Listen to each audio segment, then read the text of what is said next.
Episode 3। पुरानी diary. कुछ पन्ने कागज से नहीं, आत्माओं से लिखे जाते हैं, और जब वो पढ़े जाते हैं तो सिर्फ शब्द नहीं खुलते, बंद रूहें भी जाग उठती हैं। मैं पूरी रात सो नहीं सका। आईना, वो आंखें, और अब ये डायरी। जैसे कोई कहानी नहीं, बल्कि किसी की अधूरी मौत मुझसे बोल रही हो। मैंने धीरे धीरे पन्ने पलटे। हर शब्द दर्द की चीख जैसा था, हर लाइन जैसे किसी छुपी आत्मा का इकरारनामा। 1995 में लेखक हूँ, नाम विवेक। उसकी आंखों में कुछ था, कुछ ऐसा जो मुझे भीतर तक चीरता गया। धीरे धीरे आवाज़ विवेक की बनती जाती है। मैं उस लड़की से रोज़ मिलता, लेकिन वो कभी नहीं बोलती, बस आंखों से सब कहती। ये तो वही लड़की है, सिया।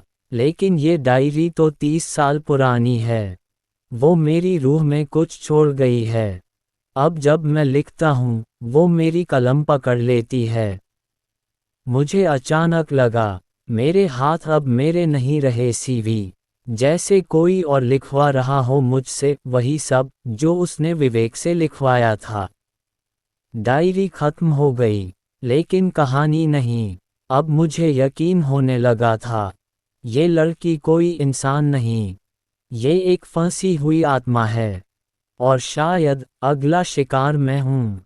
डायरी के आखिरी कवर पर एक नक्शा बना था, जिसका सिरा जाता था उस बंद पड़े बंगले की तरफ।